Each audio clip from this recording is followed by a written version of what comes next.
as worried as the government and other parts of the media are telling us, how the balance could be achieved between informing us of this new variant without perhaps scaring people before we know all the facts. And one thing we can all be in agreement of is we don't know all the facts. We know some of the facts. And I just refer to a conversation I had with my mother earlier. And, she was really worried about it and telling me that we have to be very worried. And it's got the spikes on it that other variants don't have and all this stuff. And I've heard you don't lose your sense of taste or smell, which is a good thing. Yeah, but yes, but she didn't know that.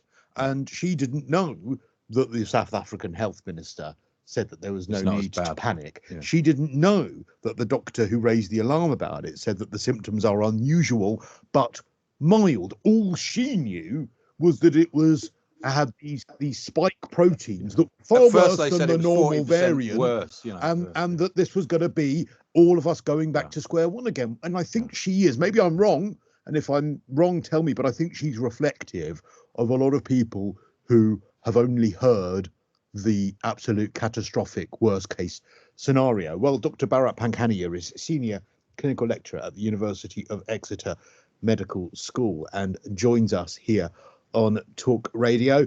Evening to you, Dr. Bharat.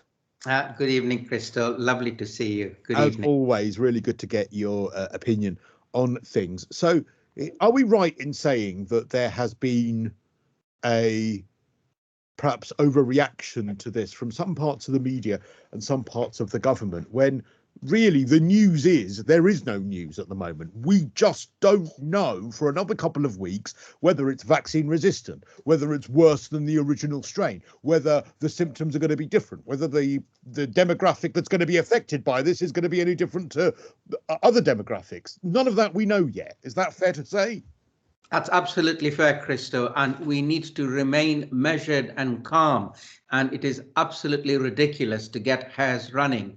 And I repeat again, we know that this variant has arisen. We know that it has many mistakes in a critical part of its RNA, the one that codes for the manufacture of the spike protein. And as a result, that spike protein may change its shape.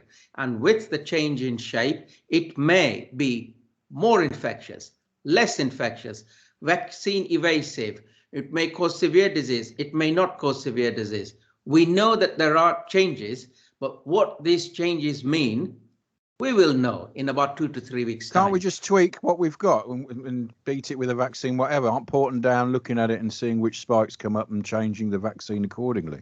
Oh, yes, Ash. And we don't need Porton down to do this. Not at all. All you would need, and they will already be working on it, is we know now the code for the new spike protein, and we can formulate a vaccine to mirror the new spike protein if, and the answer is if this Omicron variant becomes the dominant one and we need to act against it. And there's a lot of if, and if. So it may be innocuous, we need to do nothing. The vaccines may work perfectly well, therefore we need to do nothing. So the headline here is, we do not know whether it is any worse.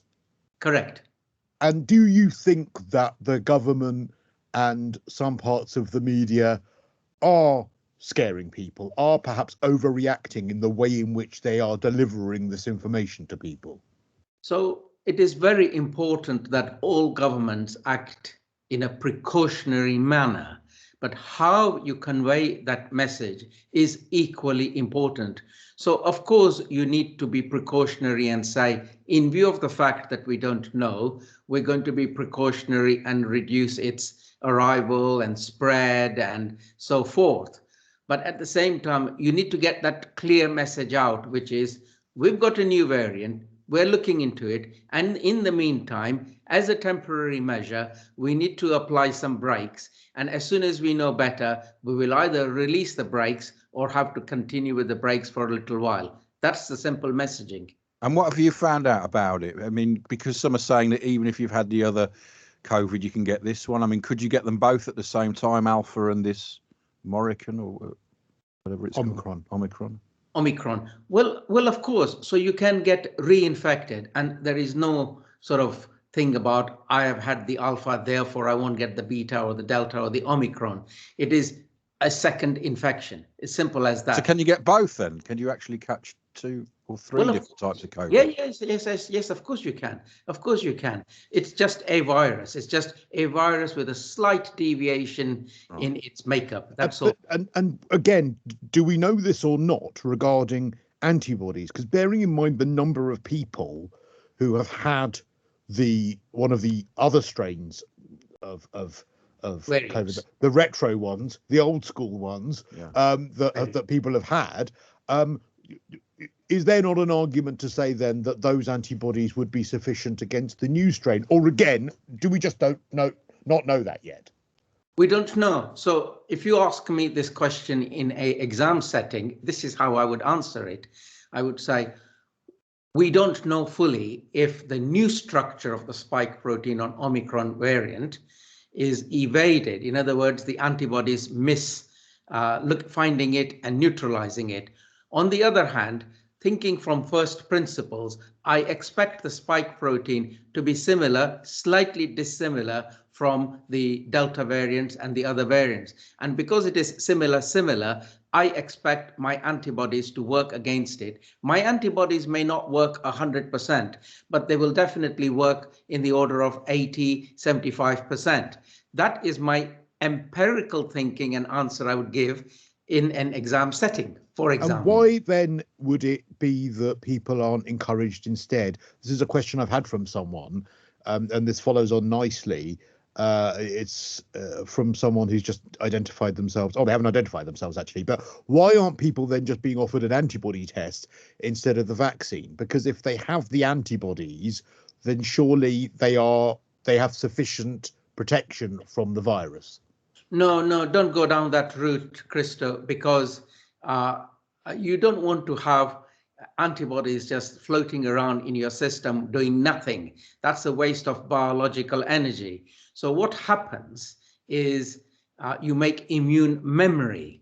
And when the virus arrives, there is an expectation that your antibody production will surge and escalate and find all these virus particles and neutralize them.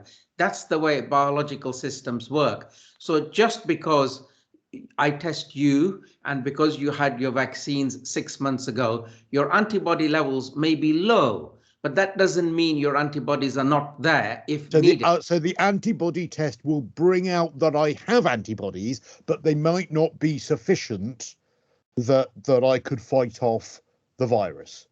No, the blood test will say, yes, he's got antibodies, but the absolute test is, can he make a surge of antibodies when needed? That's the point. There's 2 systems, isn't it? Okay, when we come back in 2 seconds, I just want to ask you then about what the advice regarding masks and whether the government have been premature bringing those back, and whether we should never got rid of them. Well, we'll find that out from Dr. Pankania, and we'll also find out as well what the right course of action is and should be right here on Talk Radio. Talk Radio is now available to watch 24 hours a day on your mobile and on your smart TV. Put faces to your favourite voices with Talk Radio TV. Widescreen opinions, 20/20 vision. Hang out with Hartley Brewer. Grimace at Graham. Clark Collins. And get truly overwhelmed by Whale. Join your favourite presenters live in the studio throughout the day. Looking good, sounding even better. Download the Talk Radio TV app or go to talkradio.tv. This is Talk Radio. Across the UK, online, on DAB+, and on your smart speaker. Late nights with Christo. On Talk Radio. Still joined live on the line by Dr. Bharat Pankania, who is the Senior Clinical Lecturer at the University of Exeter Medical School. We're trying to actually cut through some of the flannel, some might say, scaremongering, some might say overreaction, some might say trying to get the balance right between how worried we should all be about this Omicron variant. And a lot of people are saying, Dr. Bharat, that actually bringing back masks as a legal mandate for masks rather than leaving it down to your own choice, that actually, bearing in mind, as you've alluded to, that we don't actually know the facts about Omicron yet, that's a bit premature, and that's just going to scare people again. Were the government right to bring back masks? Yeah, you have to really, Krista, and my reasons are as follows. You are adopting a precautionary measure to reduce the number of cases in the community in case the Omicron variant is a nasty piece of work, right? So you have to do all those measures, the same with travel restrictions, mask wearing, ventilation. Basically, your bottom line is this: I need to keep case numbers down until I know more about it. And we have to do that. We've got to keep case numbers down. But aren't masks only really effective? Because, I mean, especially if you're online, you'll see equally the number of articles and tweets and things saying that masks are pointless, as you will from people saying that they are a really good thing. And from my understanding, and you can correct me if I'm wrong, masks are effective, but they have to be brand new, clean, used in a certain way with clean hands, and that is really the only way that a mask will be fully effective. And the idea of having a mask screwed up in your pocket that you've worn 3 times is going to be in any way protective from any of this is wrong. So what would you say to those people who think that? Christo, I don't disagree with you, and I have always been saying for many months since Delta arrived, which is wear a mask, wear a high specification mask, wear it properly. And I agree there is a huge gray area when you're not wearing your mask properly. On the other hand, there is now ample evidence, and there is lots of lovely papers published in Nature. Nature is a good, reputable journal. And if you look up the value of masks compared to none, you will find that actually by reducing that spray coming out of my mouth and nose reduces the number of virus particles, especially in an enclosed space. And it is one of several mitigation measures. Now, let me share with you an experiment. I read this paper in Nature only last night, and it went like this. We don't know how well humans wear their masks. I agree. Some of them wear those dirty piece of cloth, etc. So what they did was they did experiments with animals, caged animals, hamsters, I think it was, and they put a barrier, a mask-like material barrier between one cage and the other. And when they put that barrier up, certainly transmission of infection from one cage to another was drastically reduced compared to if the 2 cages were nearby without that material in the middle acting as a mask. But was that a human mask that they used? No, it wouldn't fit them. It wouldn't fit them, would it? No, because they put the mask between the 2 cages. No, I know. But I mean, obviously... but was that a human mask? Let me just ask that. Yeah. So what it is, the material, obviously you're not going to mask the animals. So what you do is, if you imagine you have 2 cages side by side, and in the middle, you put the same material that is used in masks. Respectfully, I'm not a medical journal, but surely you would have to have a proportionate thickness of material between the hamsters that would be relevant for the way in which a hamster breathes, rather than a human mask in between 2 hamster cages, because that's going to be equivalent to us having a piece of cardboard in. I know the droplets are the same. The droplets will be the same size, aren't they? Because that's physics. Well, no, but the way in which a hamster breathes out, it's not going to have the force of a human. No, that's true. Yeah, sure, Krista. But look, don't get too worked up about that. I'm just using that as an example. Yeah. What I'm trying any to barrier say, will stop droplets, won't it? Even if it's dirty, it's going to stop droplets. And the virus, people make the mistake that the viral particles, they say, are tiny, but the virus doesn't travel on its own. It travels within droplets. But is people wearing dirty masks, which they do? I think it's very rare that someone takes out a clean clinical mask and wears it in the appropriate way that you have described. Is that worth the angst and the scaring and the mental health problems that people have from wearing masks? What is the right balance between the two? Because some might say, well, look, if we're all wearing them wrong, aren't we just upsetting people unnecessarily and making it worse for people by having masks at all? Let us sort this one out once and for all, Krista, okay? And I always say, look after your mask, don't put it in your dirty pocket, put it in a little pouch. I said this over a year ago. I know, but people don't though. But even if it is dirty, it's better because it's about But is stopping it? because it's stopping your droplets coming out. Even Is if a it's, dirty mask better than no mask, Dr. Barrett Panghania? yes. If you ask me, yes, it is better, because what, as Ash is clearly articulating, is it is catching your spray. And as it catches your spray, it may not catch all of it, but even if it catches a little bit of spray from your nose and mouth, that is a reduction. And I have to say this, nothing is 100%. Vaccines, masks, hand washing, ventilation, when you put all of those measures together, you are improving your chances of not getting infected. No one single measure is 100%. But the aerosol they're thinking now is the major way it spreads, not It is. It's very much an aerosol spread. It is. And we have been wrong to focus on droplet spread and fomite spread. We have been wrong. We got it wrong. It is aerosol spread. Aerosol, so breathing. Okay, one final thing.